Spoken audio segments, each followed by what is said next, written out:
ഒരു കാട്ടുവാസിയുടെ കഥ. പണ്ട് പണ്ട് വളരെ പണ്ട് എന്ന് പറഞ്ഞാൽ മെനിഞ്ഞാന്ന് അതിഭയങ്കരമായ കാടായ ഒരു സ്ഥലമായിരുന്നു ഇത്.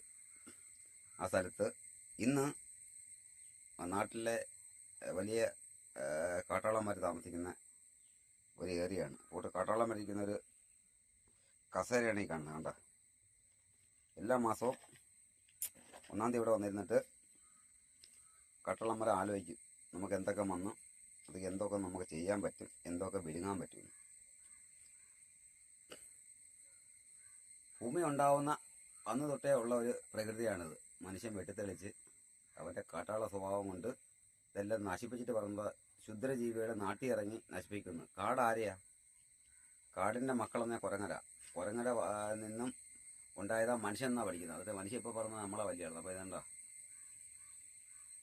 ഇതൊരു വിളിപ്പുറത്തുള്ള കാവാണ്.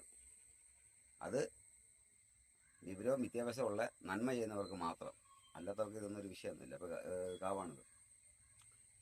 ഇവിടെ ഒരു പണ്ട് കാലത്ത് ചാരായം, മുറുക്കാൻ, പിന്നെ ഭഗവാൻ ഇഷ്ടപ്പെട്ട കഞ്ചാവ് ഉൾപ്പെടെ കൊണ്ട് വെച്ചിട്ടുണ്ടെന്ന് ഞാൻ അറിഞ്ഞു കേട്ടുള്ളത്. ഇപ്പോൾ ഇത് നമ്മളെ പ്രധാനമന്ത്രി പറഞ്ഞുള്ള കാവ് സംരക്ഷണം എന്ന് പറഞ്ഞതിൻ്റെ പേരിൽ ഈ നാട്ടിലുള്ളവർ സംരക്ഷിച്ച് മതിൽ കെട്ടി കംപ്ലീറ്റ് മരങ്ങളെല്ലാം മുറിച്ച് കളഞ്ഞിട്ട് കാവല്ല സംരക്ഷിക്കുന്നത്.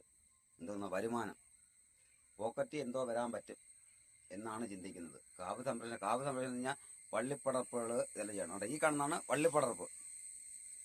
കാവ് സംരക്ഷണം പ്രധാനമന്ത്രി പറഞ്ഞേക്കുക. അപ്പോൾ അതിൻ്റെ അർത്ഥം എന്തുവാ? ഇതെല്ലാം വള്ളിയും പുള്ളിയായിട്ട് നിൽക്കേണ്ടത്. അപ്പോൾ ഇവർ തവതല്ല മൊത്തം വെട്ടി മുറിച്ച് കളഞ്ഞിട്ട് മതിൽ കെട്ടും. ഇതാണ് ഇവരെ കാട് സംരക്ഷണം.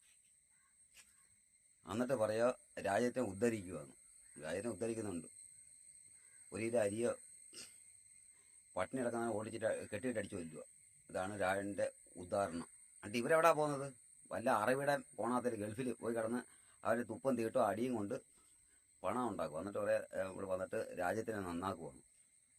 ഈ പറയുന്ന രാജ്യത്തെ ഉദ്ധരിക്കുന്ന ഒരു പ്രത്യേക കൊടിയും കൊണ്ട് കിടക്കുന്ന അവരാരും ഈ ഇന്ത്യയിൽ ജോലി ചെയ്യുന്നില്ല. ഇന്ത്യ നാട്ടിനെ വികസിക്കാൻ നിൽക്കുന്നില്ല. അവർ ജോലി മൊത്തം അറബിയുടെ കാലിൻ്റെ കീഴിലും സായിന്മാരെ കോണാത്തിൻ്റെ അടയ്ക്കുക. എന്നിട്ട് പറയുന്നത് എന്തോന്ന്?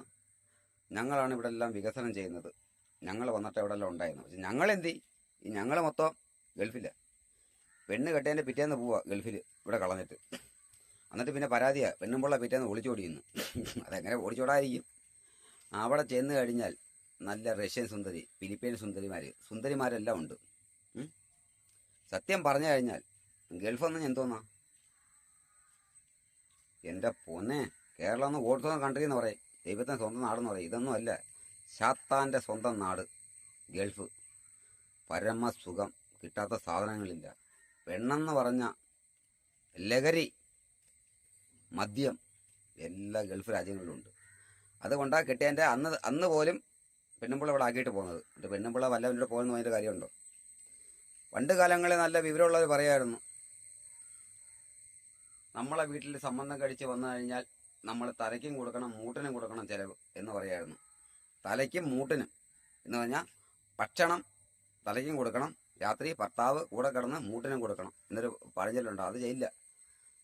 ഈ പെണ്ണുങ്ങൾ കഴിക്കുന്നത് എൻ്റെ കെട്ടിയന്മാർ അവിടെ കിടന്ന് ഉണ്ടാക്കുവാന്ന്. അവിടെ എന്തോ അവരുണ്ടാക്കുന്നുണ്ട്, കമന്ന് കിടന്നാന്നേ ഉള്ളൂ അവരുണ്ടാക്കുന്നത്.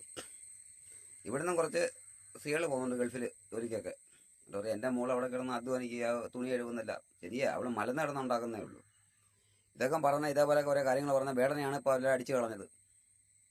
എന്തുവാലും ശരി, പറയാനുള്ളത് പറഞ്ഞേ പറ്റൂ, ഇല്ലേ നമ്മൾ ജീവിച്ചിട്ട് കാര്യമില്ല.